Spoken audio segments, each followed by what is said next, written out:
Hello and welcome to the show. I'm your host, Jason Knight, and on each episode of this podcast, I speak to some of the best and brightest product and product-related thought leaders and practitioners I can find to help inspire all of us to make great products, great product teams, and great product companies. This episode is sponsored by the New York Product Conference. Hundreds of passionate people will be heading to the Big Apple in April to learn from some of the best minds in product today, including my two-time podcast guest, April Dunford. If you want to be one of them, why not snag a special discount by heading to industryconference.com/New York and using code ONENIGHTINPRODUCT to get $50 off the entry price. Check the show notes for more details, and do make sure to say hi to April for me. On tonight's episode, we speak all about transforming to the product operating model, what that even is, and why it was important to finally give it a name. We go deep on the mindset needed to get away from being a feature team product manager or product owner to being part of a truly empowered team, and the importance of evangelism and translating product principles into something your stakeholders actually care about if you want them to care about it at all. For all this and much, much more, please join us on One Night in Product.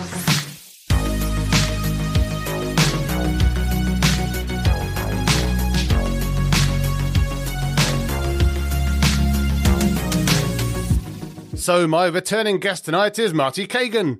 Marty's a world-renowned thinker, commentator, coach of coaches, consultant and author who's spent the past 21 years and 11 months exhorting people to create tech products that customers love and build extraordinary products with ordinary people, and throwing in some tough love along the way.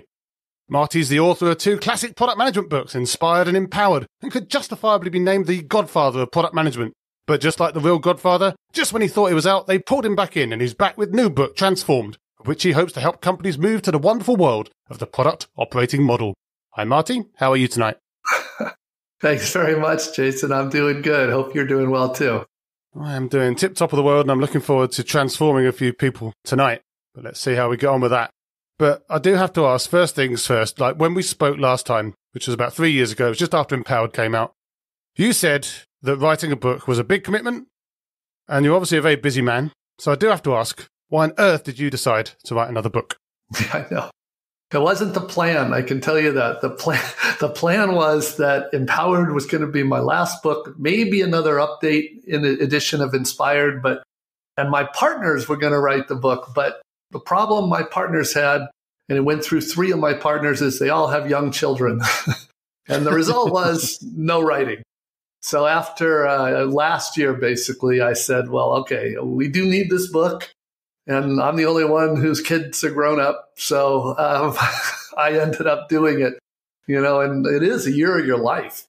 So I didn't take it lightly, but now I'm on the tail end of that. So I'm through it, but it's been a long year. I mean, that's a lot of work that goes into a book.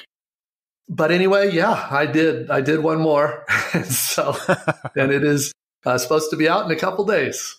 Yeah, well, actually in the UK and I think in Europe as well, as you can see behind me, it seems to have come out a little bit early. So I don't know if there's been like some kind of Game of Thrones style leak or something like that where, someone's accidentally pushed the wrong button at the wrong time. But I'm very glad to have had a chance to have looked at it before we got into this call. So thank you, whoever sent that out early. But that's an interesting point, though, because obviously you said that some of your partners at SVPG, that they kind of started. I guess they started at least, and maybe it was manuscripts, maybe it got a bit further than that. But kind of reminds me of like someone like J.R.R. Tolkien's son when he had to kind of pick up all of his dad's letters and try and turn them into additional books. How developed was the book before you got your hands on it? Like, did you have to basically rewrite it all, or was it basically just a curation job at that point? Neither. There really wasn't much. So that was the bad side, is they hadn't got a chance to really get started even. And so, but the result was that I didn't have to redo anything. We could just create. And the way it worked really was each of the partners, I was able to get them to each contribute critical sections that I knew they were really experts on. So, yeah, that's how it worked.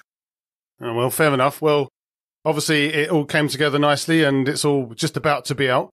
I've obviously, as I say, pre-ordered it, got it early, read it, enjoyed it, and it's very relevant to some of the stuff that I do, very relevant to my interests. But just for those who haven't been as lucky as I have, or maybe haven't even come across the book yet, what's the core value proposition of the book? And for that matter, who should be reading it? Well, Inspired is for product managers and product teams, and Empowered, as you know, is for product leaders. And probably the single most common piece of feedback we have since the first version of Inspired, which came out in 2008, so it's a long time, and 2018 for the second edition. The most common piece of feedback is that, yes, they know they want to work like this. The problem is their company is so far away from working like that that many of them just don't even believe it's possible. They just literally don't believe it's possible. Or just frankly, it's like, where do we start? How do we get from here to there? They're not talking, we're not talking minor changes. We're talking big changes. And in practice, that's what my partners and I have been doing for 20 years, is helping companies move to this model. But it's very different to help a relative handful of companies, right? Maybe 100 between us all. There's only 5 of us. So not that many companies versus trying to write a book that describes that hopefully can be used by many. But that was the motivation of the book. Transformed was meant to not introduce new product techniques, but rather talk about the techniques to change to this model. That's the goal.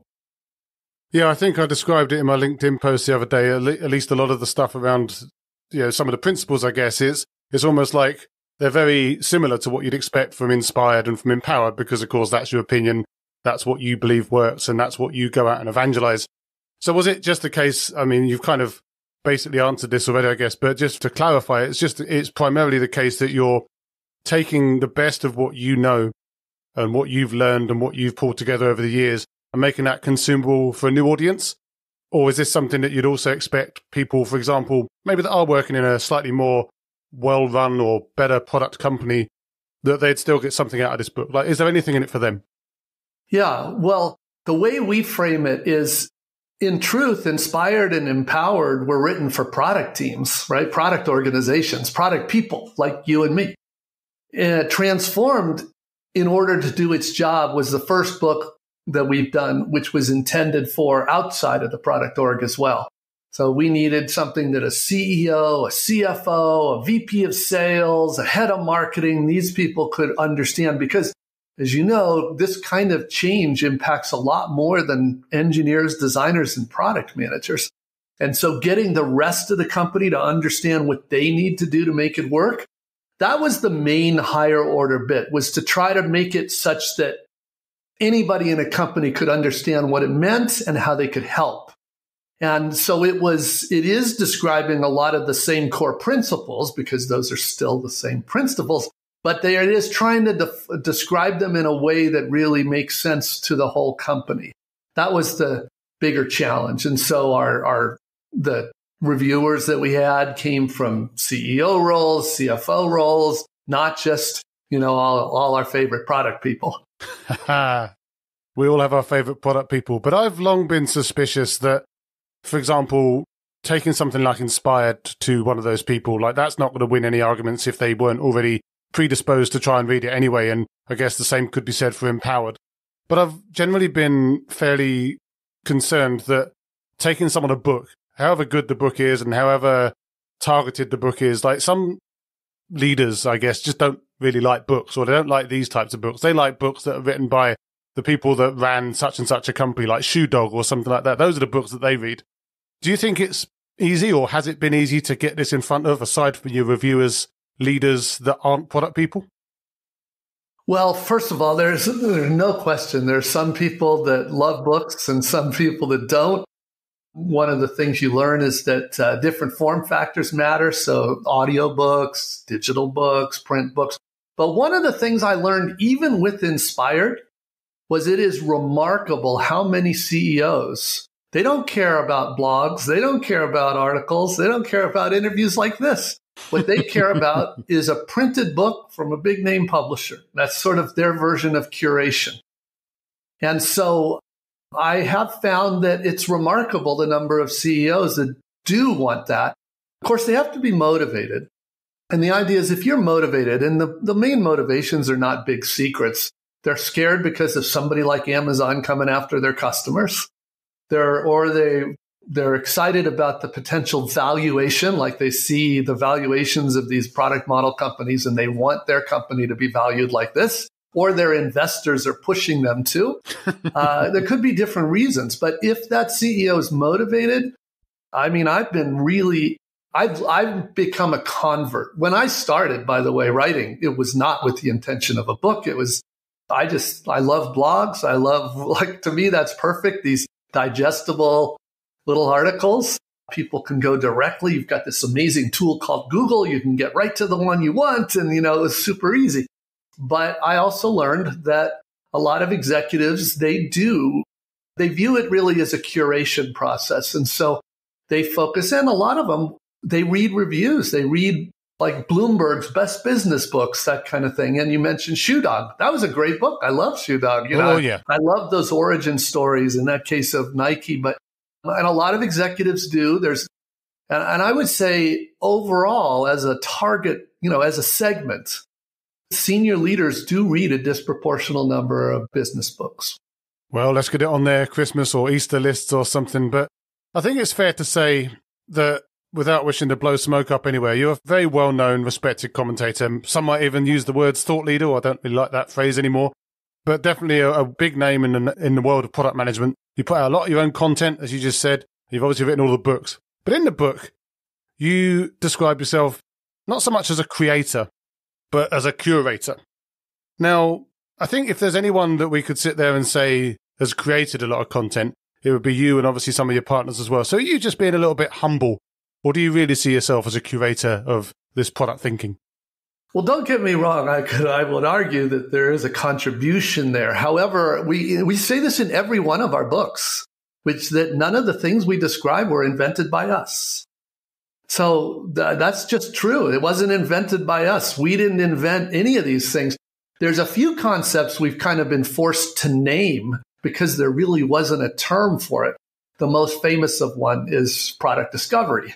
We were in the first edition of Inspired. I agonized because I didn't want to, product people don't like to, it's a marketing thing to introduce a new brand, and it's very expensive and time consuming to introduce a new term like that. But I was like, I just literally don't know anything else. It's a wide open space. It needs a name.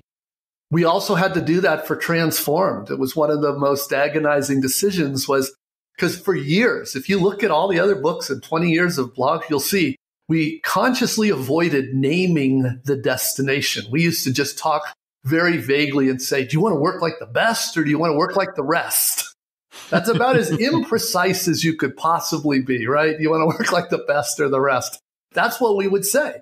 Because what's the name for the best? You could say, do you want to use the Amazon model? You want to use the Apple model? You want to use the Spotify model? But that doesn't help because what we're all about is what's common between all of those companies, not what's unique about those companies. So we needed a term to represent how the good companies believed products need to be done. We converged on product operating model, or product model for short, mostly because we didn't like the other alternatives and we didn't want to invent another term. We didn't like product-led company. We didn't like product-driven company. Those have a lot of baggage associated with them. Oh, yeah. And we definitely don't like anything that implies a process or implies a framework or a recipe. And so an operating model is a conceptual model. We're like, okay, that's general enough. That could work. So, and we had seen it being used at some companies already that we worked with. So we're like, all right, we don't have to invent it, but we can adopt it. And that's what we did. So none of the books, these techniques we talk about were not invented by us. None of them really. I do think what we do is, and I think it's hopefully others view it as a useful contribution, is when you get to know each of these companies enough, you can start to say what really is specific to Amazon and what is general that Amazon is just very good at. Because that's what I'm most interested in.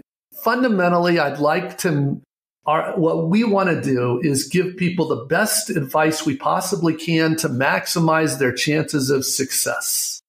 That's all. Yep, and I'll buy that, and we'll come back to the product operating model in just a sec and ignore the fact that it's got the word product op in it, because, that starts to could end up being something else that's been very controversial in the last year or so. But just back to this creator thing. I get what you say and I agree. And it's obviously very true that most of the things that you do bring up, I mean, some of them have almost become, in some cases, almost cliches these days because so many people are talking about them. And of course, you were one of the first to talk about them in the way that you do and in the books, but they've been kind of repeated so many times over the years by so many people that they almost become part of the background noise. And it does seem that there's a little bit of backlash brewing against quote unquote thought leaders these days, partly because it feels like everyone on LinkedIn and their dog is a LinkedIn influencer these days, partly because there are so many people out there that are kind of working in non-ideal situations and almost blaming these thought leaders for setting impossible standards. Like you just say, this is the North Star, but these people are like, well, we can't get there. So do you personally find it hard to keep flying the flag for these principles when there's some level of kind of uprising or backlash from the community and there are so many other people doing it as well? Yeah, I mean, that's a complicated one. First of all, I agree. I never, my opinion is the vast majority of people that are considered thought leaders, it's ridiculous. Absolutely. I'm right here, Marty. You don't have to pull your punches. It's just, it's funny. And stop me if I go too deep on this because we could. No, I want you to go deep. I recently published a series of articles that were, even for me, a little spicy. They were called Product Management Theater, Product Leadership Theater, Transformation Theater, and it's calling out these ridiculous behaviors that people do. And I'll tell you what pushed me over the edge, because normally I try to. I'm really pretty good about not responding to all the nonsense on social media. And, as you know, it's like 90+% is nonsense. Otherwise, you just go crazy. I think you go nuts. Yeah. So I'm pretty good about not. But anyway, there was this article making the rounds, and it was written by one of the, if not the biggest organization that certifies product managers. And I have air quotes for those that can't see me because certification, I think, is completely BS. Yep. But anyway, they're the biggest name and they're out there telling everybody this is a product manager. And I'm reading this article and I can't believe that they're saying this out loud, because usually people have a better sort of rationalization about why this is really important. But they were basically describing 100% project management role. And imagine, to me, these are the people that are miserable in their jobs. Oh, yeah. Feature team product managers or worse, product owners. And what are most of them doing? They're following 90% of the so-called thought leaders. So I was kind of calling bullshit on that and saying, this is just ridiculous. Now, what pushed me over the edge is because up until this year, basically, people were being just as ridiculous, but most of them weren't getting laid off. Uh-huh. Now people are getting laid off. And I've been warning people, and I admit it, maybe I was overly paranoid early on, but I've been warning people that this is not going to go on forever. The CEOs are not clueless. They are going to realize that these roles are ridiculous. And what these so-called thought leaders are saying is ridiculous. Now, that's one side of it. The other side is there's a whole set of people, and honestly, Jason, they've always been there. Always. Ever since, even when I first learned product, which was literally, 4 decades ago, a long, long time ago, they've always been there. These are people that don't believe they have the power to change.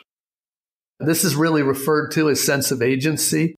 Do people believe that they can impact their own lives, their own job, their own team, their own company?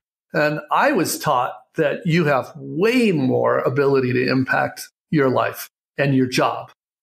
And I think product people in particular are selected for that trait. In good companies, they select for that. They want people to you can't do it. Nobody can do everything. Even a CEO can't do anything they want, right? But there is so much more you can do. So what I don't have a lot of sympathy for, and I know this is not very nice, but I don't have a lot of sympathy for those people that say, oh, it's impossible to work like a good company. I don't even think we should try. That's like, okay, you can be that way. I personally would never hire you. I don't want to work with you. I'm glad I didn't work with you. And honestly, I feel sorry for them. But, it is a free world, right? I mean, if somebody wants to be happy as an order taker, that's fine. I just don't know many people that are happy like that.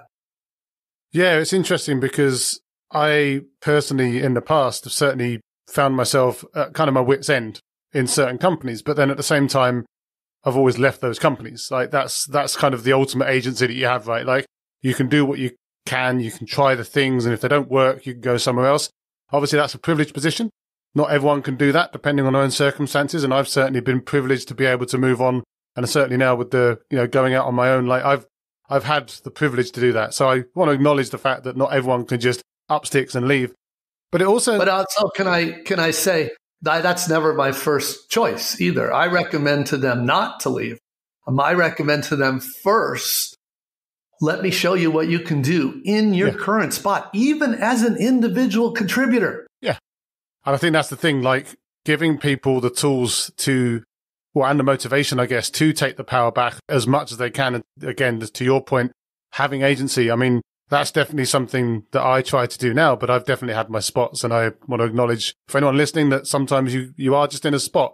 But I've also seen some narrative recently from certain quarters of people almost giving up. And this isn't a new thing. Obviously, you've kind of touched on it already, but like putting blog posts up or Reddit articles up about basically, I'm fed up of trying to be a product manager. I'm fed up of trying to affect change. I'm just going to be the order taker, like you say, and just kind of get on with it because it's a paycheck and I can then just go and have a drink with my buddies after work and it's all going to be fine. Now, from what it sounds like, that's not what you would take, but do you have any sympathy for these people at all? I mean, sympathy, a lot of sympathy, but not a lot of interest in helping them. If they don't want to be helped, nobody should force it on them. What I don't have a lot of tolerance for is there are people, occasionally people will say, it's not all bad to be on a feature team. World needs feature teams too. And I always laugh at these rationalizations because, first of all, a product team can do everything a feature team could do and more. So why wouldn't you want to make yourself as useful to your team, as to your company, or to your customers as possible? I don't have a lot of sympathy for that. But I got an email just the other day that I thought was so funny. It was from an engineer that was complaining to me about all the changing in technology and how he hates it. And I'm like, oh man, did you pick the wrong career? Because, if you chose a product manager job and you don't want to do these kinds of things, I was like, okay, something's wrong, right? Now, maybe you read a description of a product owner and you thought that's what you wanted to do. Okay, well, as long as it's there, I don't think it's going to be there that much longer, but as long as it's there, you might as well collect your paycheck. But if you are worried about your paycheck 12 months from now, you might want to look deeper at that. But there are a lot of people out there as well these days also kind of calling out the end of product management. AI is going to take it away, or the engineers can do it, or the UX team can do it, or the CEO can just do it themselves. And I mean, obviously there's always a little bit of that, but it's been kind of brought into sharp relief by people like Airbnb or Brian Chesky coming out and doing all of the things that he did or didn't do or did or didn't say.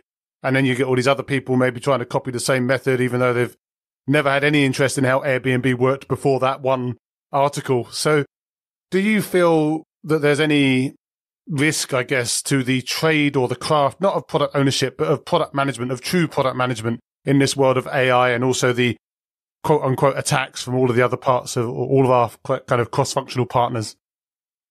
Well, they're not disconnected. When you double click on those attacks, whether it's Brian Chesky or whether it's these designers and engineers, what you'll find in virtually every case that I see is what they are is pushback against a feature team product manager, which, as you know, is a project manager. And many people are realizing this is crazy. Why are we paying this for a project manager? Why do we even have that? Because, another thing the world has become more recognizing of is that smaller is better in terms of teams. And so if you have somebody on a team that can't carry their own weight, they're in a vulnerable position. So I would argue, and I think generative AI is just sort of a magnifier on all this, because those people that have low value contributions, like I would argue literally a product owner role, or a lot of the project management, they're vulnerable. They're more vulnerable. And the irony is, in an AI-powered product and with AI-powered roles, the real product management, which I would not include feature team product management, I would only include what's talked about in these books, is not only the most, that becomes now the most important, because viability is like right there. And that is what's so hard about AI-powered products and services. And so those roles, I think, become more important. It's just like real product designers become more important. The experiences are very difficult. And of course, in the engineering, the senior engineers are the ones leading this technology transformation. So their role is incredibly important as well. I think those are probably the most secure roles. But it is true that most of the rest are vulnerable to different degrees at different points in time. Well, fingers crossed they'll pick up the book and work out ways to, move in that direction. But I do think that point that you raised about the kind of dysfunctional companies, I guess, in a way that kind of breed these kinds of complaints, I think that's spot on, because I see so many criticisms of product managers, of designers, of developers, all criticizing each other. And then you also get people criticizing Agile or Scrum and all of these things. And anything's up for being criticized, right? But when you, to your point, if you kind of double click on any of those things, you soon find out that what they're describing is just the worst version of that thing that you've ever seen. And it's not even something that would ever be included in a definition of any of those things by the people who made those things. Like even something as ridiculous as Scrum. I'm no fan of Scrum particularly, but you get all these people banging on about it. And then you look at it and that is not what anyone who ever wrote anything about Scrum said to do. Stop complaining about that. Complain about your company. Well, I wish what you just said was true. I genuinely wish. Okay, it was. Not always, but often. I'm just saying, a lot of the backlash against all the Agile process is a self-inflicted wound, because they're not actually doing the principles behind Scrum. They're just process people that are going crazy. Or, like I started this with, they are, in fact, advocating a ridiculous definition of the product manager job. In fact, the major organizations that certify these people are doing that. So is it a fringe? I don't think so. So, Jason, imagine that you're a brand new product manager. You just got hired by some company and you are trying to figure out your job. And unfortunately, your manager doesn't know any more than you do. And so you're kind of on your own. Okay, well, lots of us have been in that situation. So you go online.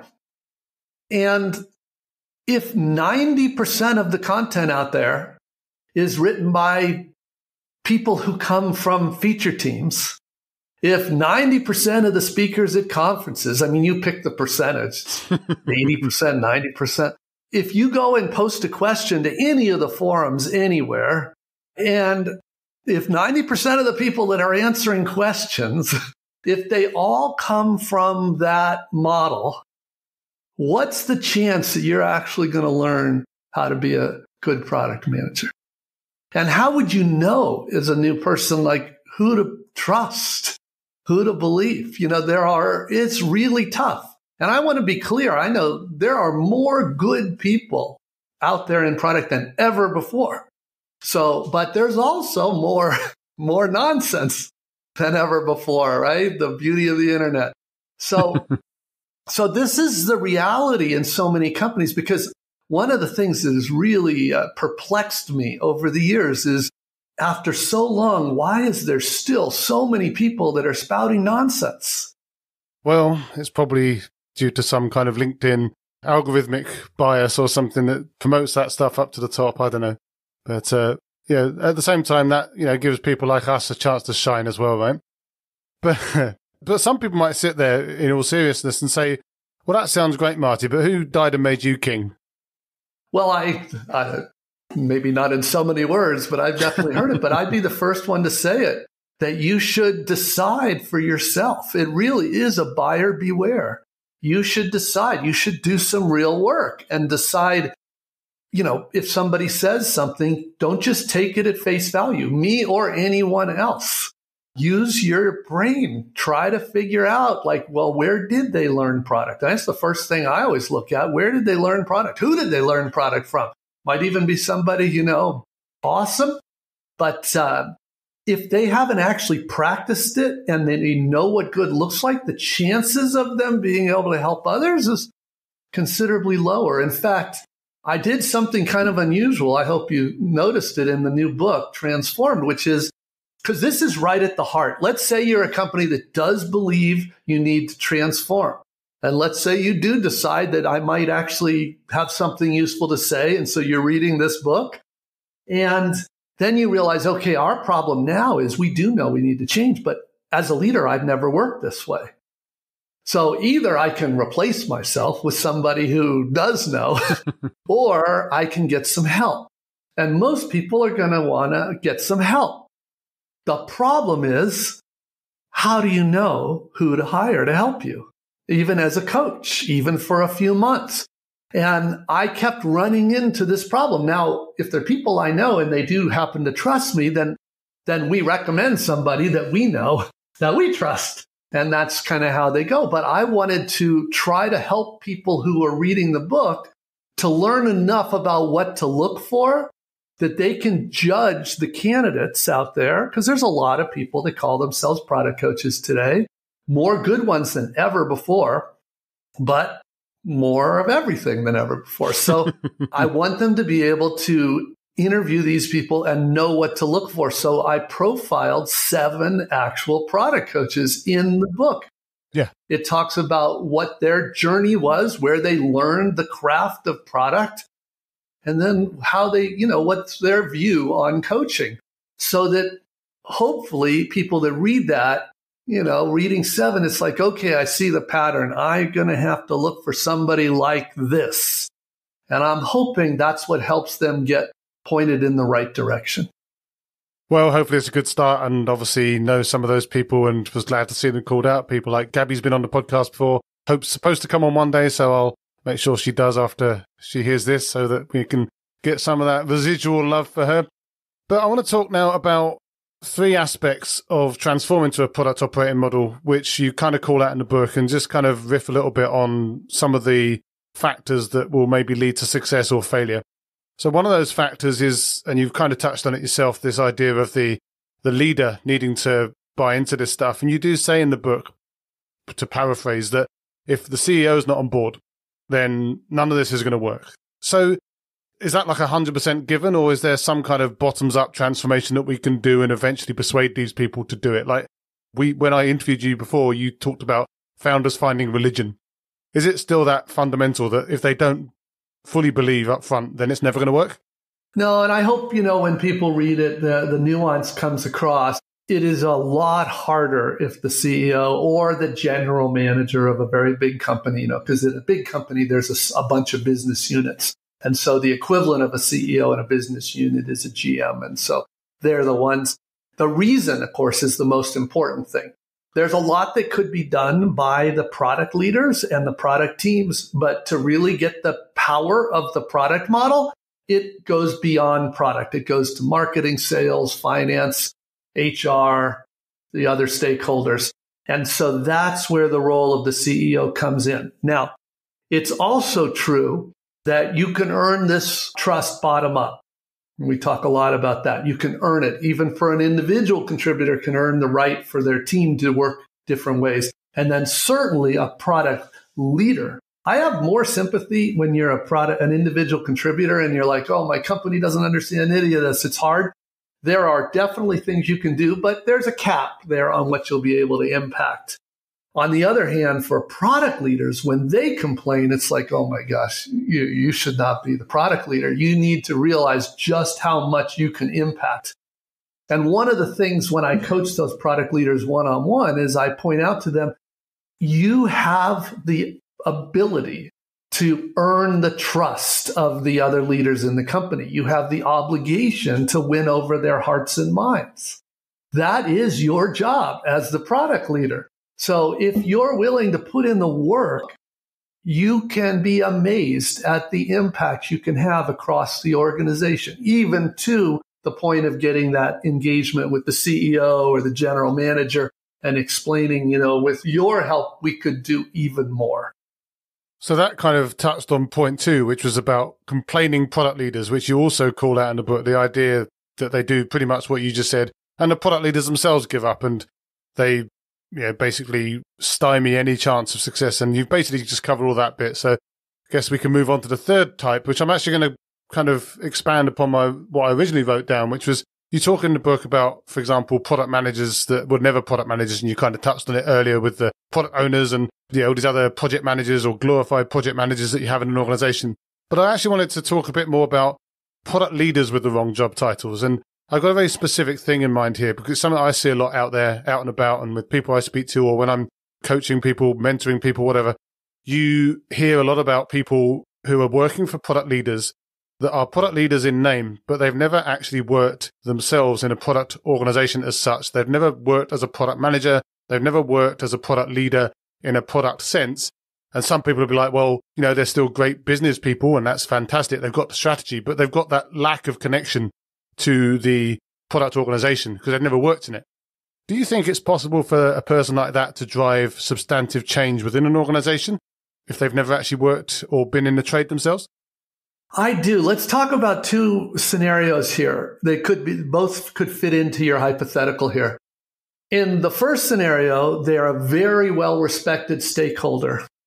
And if, let's say, if they are a well-respected stakeholder, there's a good chance the CEO really trusts that person. That person, if they have an open mind and can learn quickly, and they probably can, or they wouldn't have that respect, they can actually do amazing things. A lot of the best product leaders in the world came through that path. We can talk about Amazon does this really well. Apple does this really well. They could come through engineering. They could come through design or product, but they can come from anywhere. But they can learn these other skills. There's some real value to that. The other scenario is that you're a product manager in a product organization, but you've only ever been a feature team product manager. Which means, right, you're good at project management. That's what you're good at. And now, though, since you're the best in the organization, you've been promoted to a director or a VP. And so now you are officially a product leader, but all you really know how to do is be a manager of project management at best. And so those people are in the spot, but they don't really realize they have a very different job. So that's back to, in both cases, it's back, as long as the person is humble enough to realize that I need help to learn this stuff, that's where a product leadership coach can make a real difference. Oh, well, if only we knew 7 or more of those that we could recommend. But in the book, you also talk about some of the perils of transformation theatre, and you kind of touched on that earlier on as well, this idea that sometimes it's all just for show. So what are some of the signs of that transformation theatre, either as you're coming in or maybe if you're coming in as a coach and you're trying to help out and you start to realise that all is not what it seems? Are there kind of common warning signs where you'd walk into a company that's superficially transforming, but actually when you get there, they're going either in the wrong direction or they've just stalled? Usually what we see is they've spent years, quote, transforming and spent all this money, but at the end, they really don't have much to show for it. What we realize has gone on is transformation theater. And that comes in many forms. I mean, probably the most prevalent form is Agile theater. There is real value to Agile. It's amazing, though, how you have to work so hard to find it because so many people are all about that theater, the whole move to safe, all these crazy product coaches, Agile coaches everywhere. It's theater. It's process. It's not product. And so that's a common form of theater. Another one is that it's kind of related, whenever you get these, what happened really, they retitled a bunch of business analysts or some other job to product owner or maybe product manager, but they didn't actually redefine the real job and go through what you really need to do, which is every person do an assessment, decide how much work they have to do to change, and then if they're even willing to do those changes. That's the hard work of really transforming. But Most people don't want to do that. Most HR departments don't want to do that. Most CEOs don't want to do that. And especially they'll often say, oh, we only hire good people. And I'm like, look, you're on a path to failure. It's just so common. Unless you're willing to invest in there's 4 critical competencies that are new competencies. Even though you may have those titles, they are new competencies. Unless you're there, product always comes down to the people. And if you don't have the people in the right skills, right role, you're going to have trouble. And so that's critical. So come on then, what are the 4 competencies for the record? Yeah, well, like I said, many companies have these titles, but they're usually defined very differently. The first one is product manager, not to be confused with a feature team product manager or a delivery team product owner. Right? If your training in product was done by a CSPO or a PSPO class by an Agile coach, you got nothing to work with there. You need to really start fresh. Second, real product designer. And I'm not just talking graphic design. I'm talking service design, interaction design, visual design, but especially that interaction and service design skills. The third competency is a tech lead, engineering tech lead. This is a senior engineer that cares as much about what's built as how it's built. Those people are worth their weight in gold. And then the fourth competency is the one you brought up earlier, which is real product leaders. Real product leaders that understand the job that they need to do.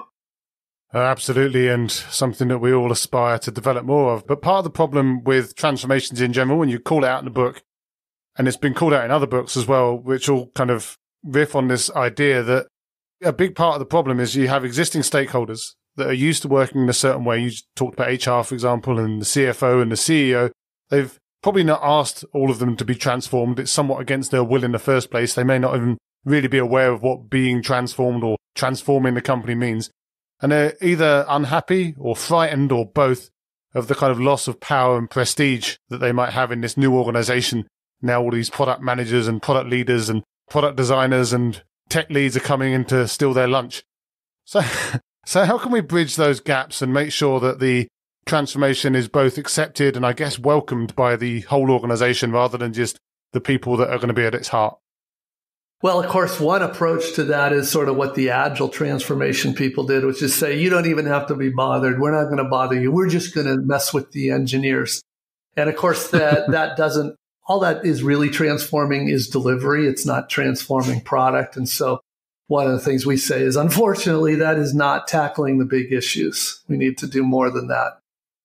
So this is why we don't like the terms product-driven or product-led, because if the stakeholders perceive this as power going from them to you, who's going to be happy about that? I mean, just common sense, right? But and the other thing is, even if that were the case, it doesn't work very well, because product is all about coming up with a solution that's fantastic for your customers, but also works for the business. So what we really want to do is move from the model where the stakeholders are driving things to a model where the stakeholders are truly collaborating with the product organization to come up with solutions that work for both.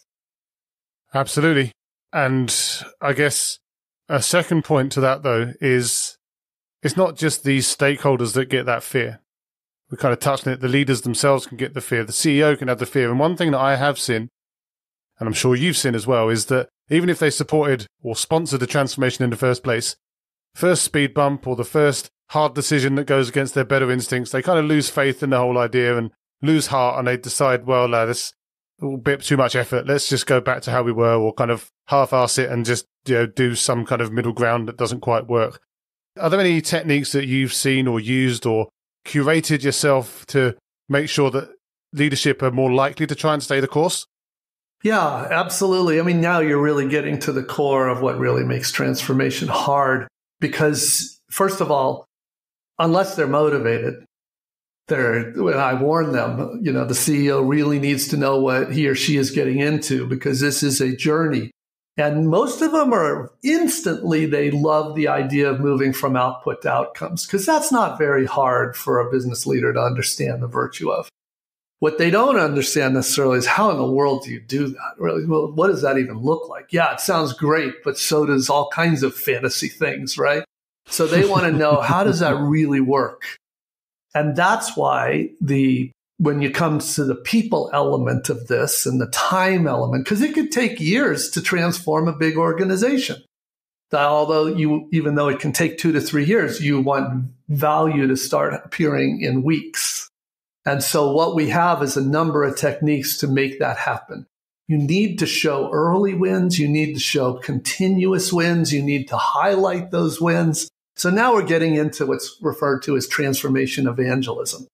So you have to keep the interest, the excitement, the faith for this period. And the main way we do that is we start showing real results continuously.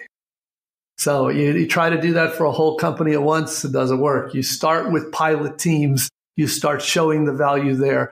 There's usually an inflection point that happens in a transformation where the leaders see something that they've been able to do that they could never do before.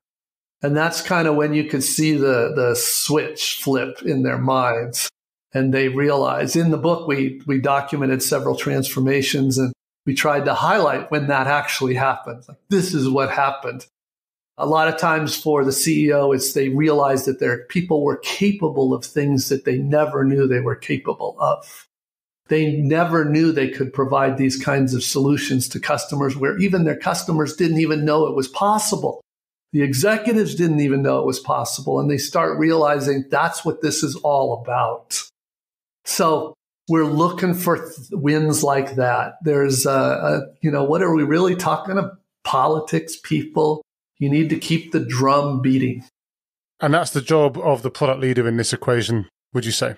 Yes, the product leader, they are the ones that are really responsible for this. First of all, because most of the people that have to change work for them. And if they don't raise the game of the people on the teams, it's sort of game over before it even starts, right? And then even if they do that, then they have to win over the hearts and minds of the stakeholders. And that happens when you show them what these teams can do.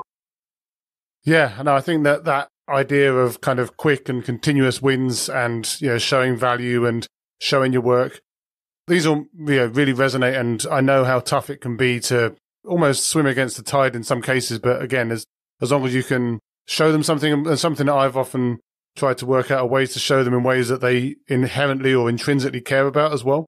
So not just sitting there, with no offense, like waving your book at them and saying, hey, look, it said that's a good idea in here, but trying to connect that to something that they actually care about because they cared about it before, and showing them how what you're doing actually impacts the thing that they already cared about, because that starts to then bridge the two worlds.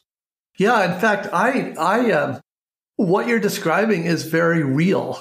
A lot of teams, because look, moving to outcomes is hard. Does anybody who's ever done that, work that way, knows how hard it is. And a lot of people will literally, pretty much every couple of weeks, I'll get an email from somebody saying, we're looking for KPIs to show our progress. What do you think of the number of experiments every week in discovery?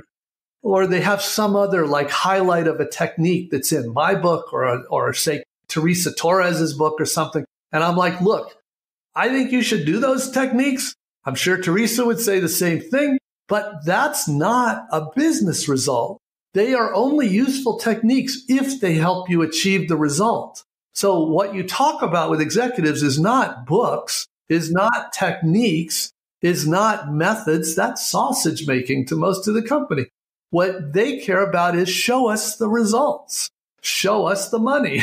And that is, that's what product is really about, to show those results. Most people don't care. And I would be the first to say that. All right. So the last time we spoke, I asked you about trends in product management and what you were monitoring. And you called out product operations at the time. You were pretty suspicious. You were trying to work it all out. And obviously that all blew up afterwards. And there was lots of controversy going around back and forth. And then there was some additional posts from yourself. You mentioned it in passing in the book as well. And you said earlier about this whole idea around you don't want too much process. You don't want to sponsor process. You don't want process to get in the way. So I think you've kind of put a full stop or a period after that, which is good. But what's on your mind these days? Like, what are you seeing out there as you kind of go out there and speak to product teams, product leaders, interacting with the community, like a new trend that's on your radar right now that you're suspicious about? Well, it's funny. You spend more time on social media than I do. I don't even really know about the controversies you're referring to. But I do try hard to stay away from them. So that's probably why. I don't know. But it was a mess early on with product ops because I just kept asking people that were referencing it, how they were defining it. And I kept getting different answers. So I don't call that a controversy. I just call that a mess. That's all. And I was trying to understand what the different arguments were around product ops.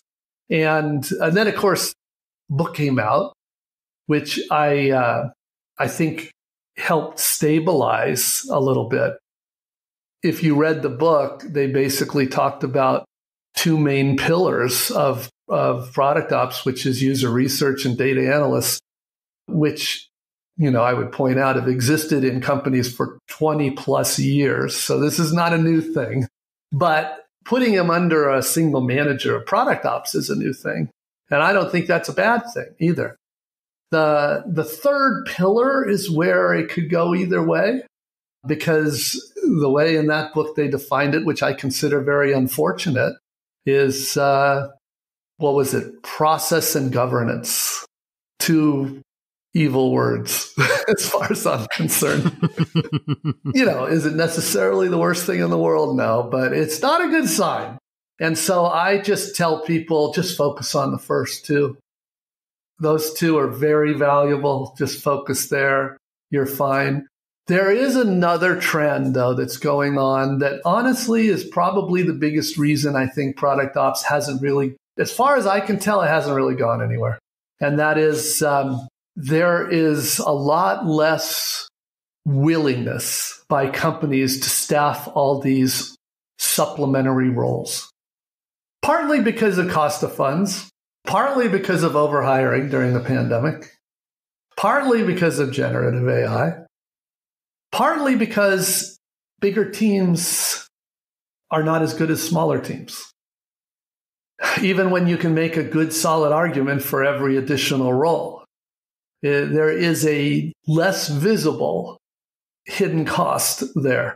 And so, when you split up the product role, because most good teams, even today, they don't have assistants. Product managers don't have assistants. Designers don't have assistants. Engineers don't have assistants. But there are, if we all had a blank check, there's a lot of these other possible roles. So I don't see it doing too much. I see it still, a small user research team, a small data analyst team is helping all product teams by whatever name organization. I think that's very useful. There's a strong ROI for that. But it's easy to get carried away. And all of a sudden you've got 250 product ops managers all floating around. And I think one of the things that you did put in the book, and it was certainly one of my initial questions as well, and something that certain people have, disabused me of the idea of, but like that there are certain organizations out there where it's just like the revenge of the PMO that's kind of just coming back and taking over all of the operational stuff again because they got kicked out when all of these empowered product managers came in and they kind of needed to find a way back.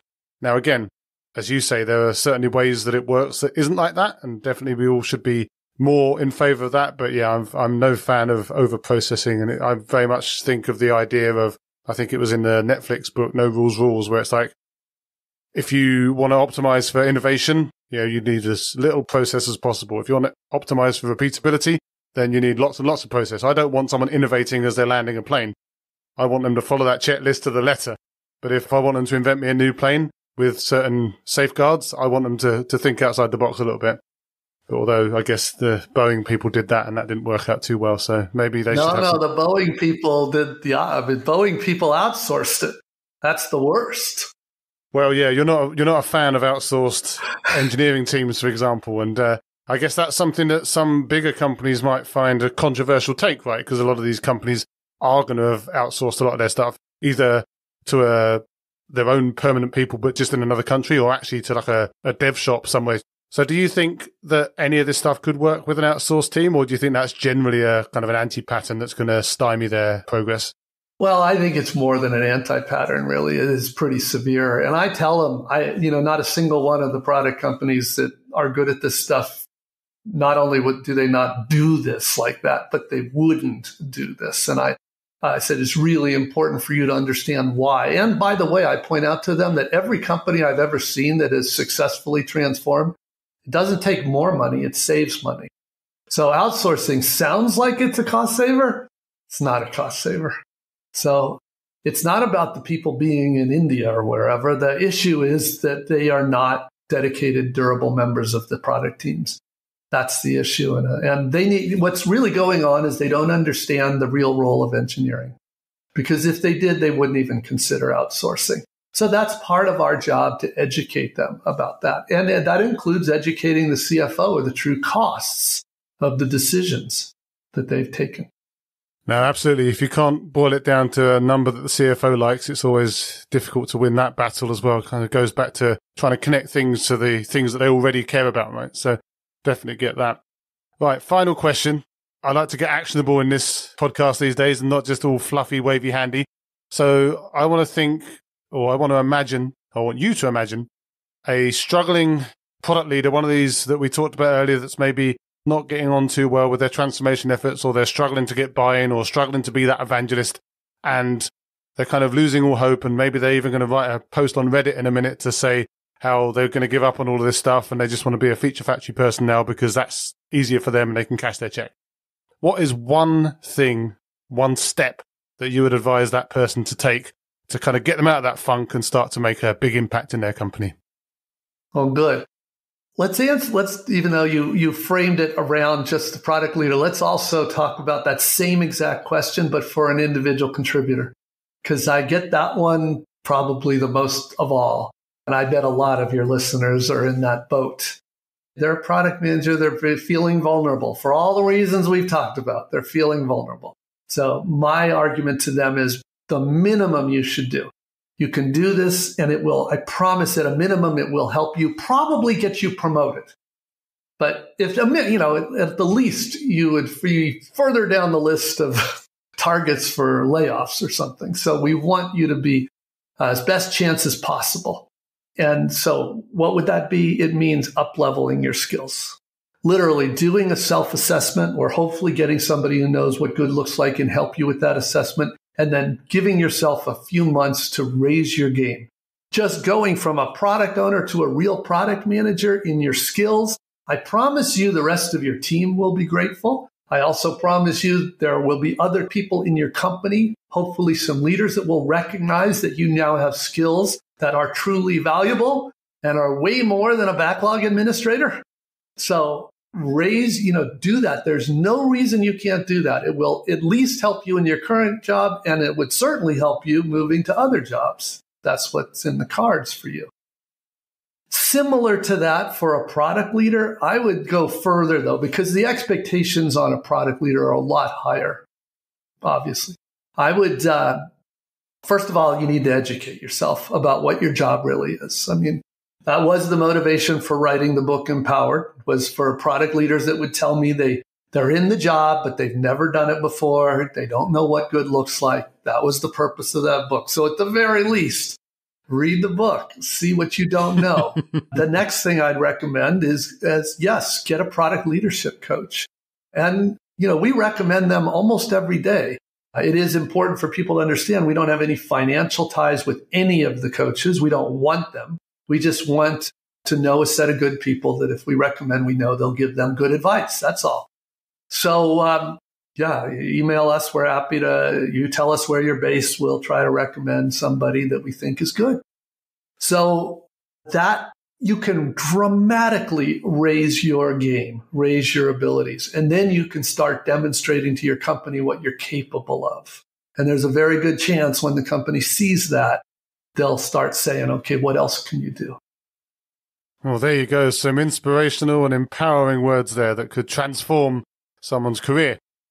But I do feel silly for asking, but, just for the record, where can people find you after this? You just talked about, for example, emailing you.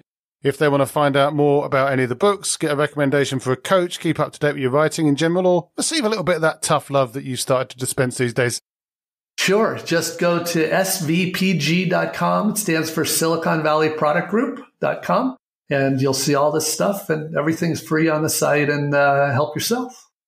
Well, there you go. Well, hopefully a few people will come over and maybe even follow you on LinkedIn, even though you don't use that sort of thing apparently anymore. I noticed you left Twitter as well, which is, a moral choice that I'm definitely behind, although I've started to feel myself seeping back a little bit, but I need to kind of... I am not on Twitter anymore, but I am on LinkedIn. I just, for my own mental health reasons, minimize my exposure to once a day. And that's where I do posts, like I announce new articles and stuff on LinkedIn. And overall, I think LinkedIn is a much healthier environment. Absolutely, although it had crashed and stopped working earlier. So I'm wondering what all of those quote-unquote thought leaders will be doing with their time until it comes back. But hopefully they'll be writing some really good listicles that we can share around later on.